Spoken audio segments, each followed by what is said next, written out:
He answered nothing but a shoulder. He said, no, whole of the goat has been saved, except this shoulder which we will consume. What we have given, it is saved forever. Just as Jesus said, don't collect in this world where there is fear of theft, where things, are destroyed. Why not gather everything in the hereafter? There's not going to be any theft there, no loss.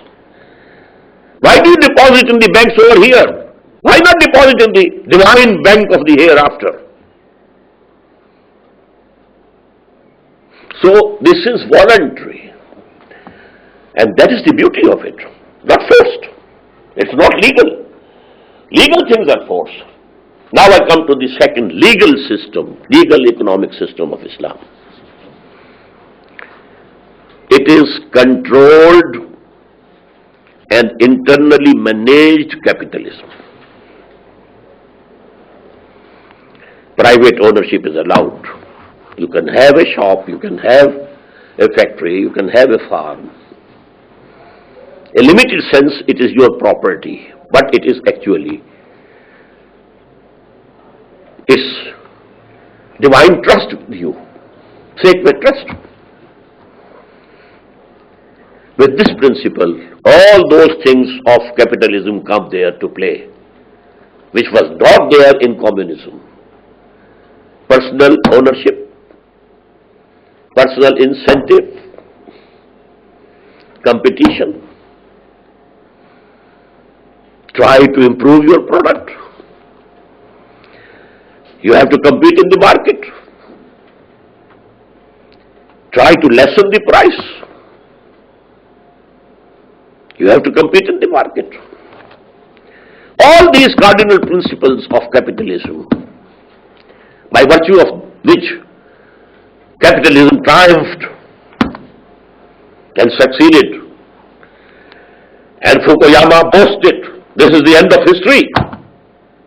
It is proved that this system of ours, based on liberal democracy and capitalistic economy, is the best. There is no rival.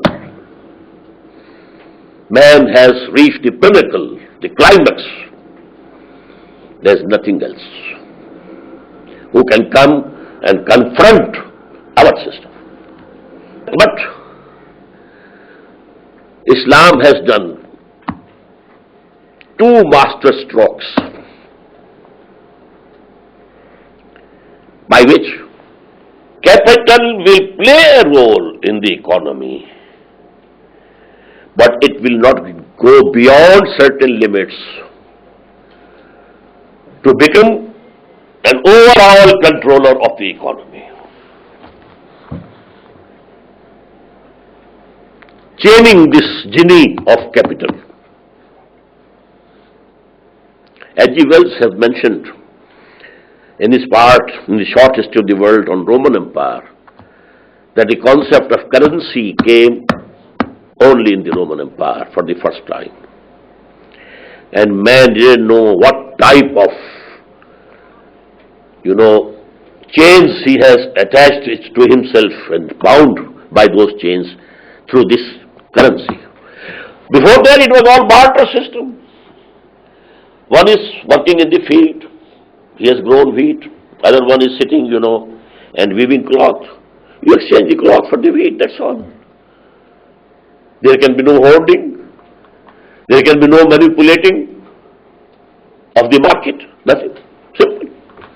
But when currency came, this much of gold is equal to so many mounds, kilograms, 1,000 kilograms of wheat, this much.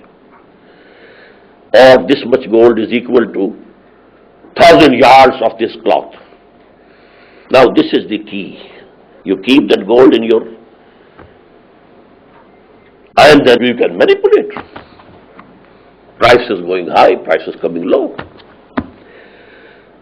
So Islam has changed this genie of capital so that it should come in the field and play its role, but not overshadow the whole of economy. Number one, no interest whatsoever.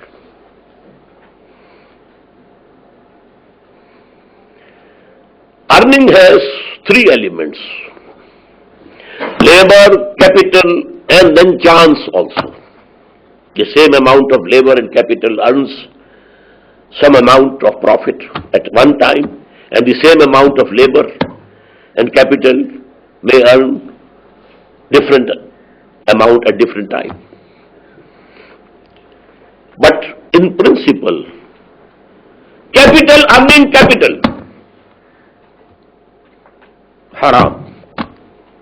Except in a few cases I will let you know. Basic proposition is, capital with labor,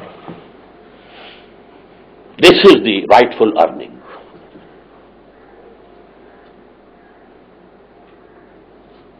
Only capital being an earning agent. This is interest, this is usury. Both declared haram.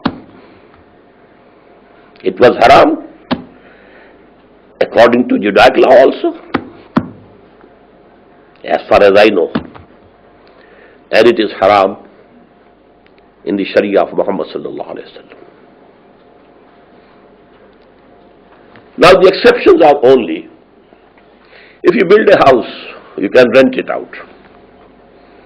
Here also you are not working, but you are earning due to your capital. But this capital is fixed. If you give 10 million pounds or dollars to a person who is working, maybe he earns and it becomes 15 millions. Maybe he loses and he has now only 8 million with him. So that is different and this is different. Here it is a stationary, solid form of capital. It is not going to increase or decrease that way. Because you have lived here for 1 month, you have to give some reward for that. This is permissible. Ijara. In the same way, if somebody has some capital, some money, but he cannot do any business himself, either he is sick or ill or old, or he doesn't have that faculty, he gives this money to anybody. You do the business. This is called muzarabah in Islam. But in this proposition, if there is a loss, it will be borne by the man who possesses the capital, not by the worker. If there is some gain, then it can be shared. The risk is to the capital, not to the labor. Another form could be, and that is the normal form, you join together and you pool your money, your capital, and you are doing business, okay. But you give your money to someone, he is working, and you say, I don't know whether you gain or you lose. I must get the pound of my flesh, I have to get it, the pound of the flesh. I have to have 10%, 15%, 16%. That is my right. You might have lost, you might have gained. There are other means also by which Islam has chained this capital, this genie of capital. There should be investment, there should be working with the capital, but not on interest. And interest of both types, usury as well as business and commercial interest, yes. Number 2, gambling forbidden.